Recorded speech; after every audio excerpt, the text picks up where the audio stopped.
കനാലിൽ കുളിക്കുന്നതിനിടെ സഹപാഠിയെ ക്രൂരമായി മർദ്ദിച്ച 9ാം ക്ലാസ് വിദ്യാർത്ഥിക്കെതിരെ വധശ്രമത്തിന് കേസ്. കൊല്ലം കൊട്ടാരക്കര തൃക്കണ്ണമംഗൽ സ്വദേശിയായ വിദ്യാർത്ഥിക്കാണ് സഹപാഠിയുടെ മർദ്ദനമേറ്റത്. മർദ്ദിക്കുന്ന ദൃശ്യങ്ങൾ സാമൂഹ്യ മാധ്യമങ്ങളിൽ വൈറലായതിനു പിന്നാലെയാണ് പോലീസിന്റെ നടപടി.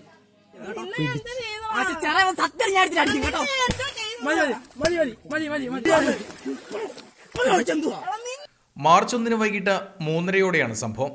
കനാലിൽ കുളിക്കുന്നതിനിടെ ദേഹത്ത് വെള്ളം തെറിപ്പിച്ചു എന്നാരോപിച്ച് വിദ്യാർത്ഥി സഹപാഠിയെ ക്രൂരമായി മർദ്ദിക്കുകയും വെള്ളത്തിൽ മുക്കുകയുമായിരുന്നു.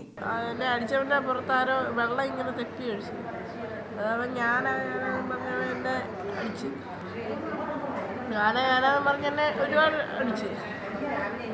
പിന്നെ കൈയൊക്കെ പിടിച്ച് തിരിച്ച് വാരിയലിൻ്റെ അവിടെ ഇടിക്കുകയൊക്കെ ചെയ്തു. മർദ്ദിക്കുന്നതിന്റെ ദൃശ്യങ്ങൾ മറ്റൊരു വിദ്യാർത്ഥി മൊബൈൽ ഫോണിൽ പകർത്തി. ഇത് സാമൂഹിക മാധ്യമങ്ങളിൽ പ്രചരിച്ചതിന് പിന്നാലെയാണ് വിദ്യാർത്ഥിക്കെതിരെ വധശ്രമത്തിന് കേസെടുത്തത്. സ്കൂൾ അധികൃതർ വിവരം മറച്ചുവെച്ചതായി മർദ്ദനമേറ്റ വിദ്യാർത്ഥിയുടെ മാതാവ് ആരോപിച്ചു. ഈ പ്രശ്നം നടന്ന് 2 ദിവസത്തിനകം തന്നെ സ്കൂളുകാർക്ക് ഇത് മനസ്സിലാവുകയും അവർ ആ പ്രതിയായ കക്ഷിയുടെ പക്ഷം ചേർന്ന് അവർ ഇത് കോംപ്രമൈസിലെത്താൻ ശ്രമിക്കുകയായിരുന്നു ചെയ്തത്. പരിക്കേറ്റ വിദ്യാർത്ഥി കൊട്ടാരക്കര ഗവൺമെന്റ് ആശുപത്രിയിൽ ചികിത്സയിലാണ്. മീഡിയ 1 കൊല്ലം.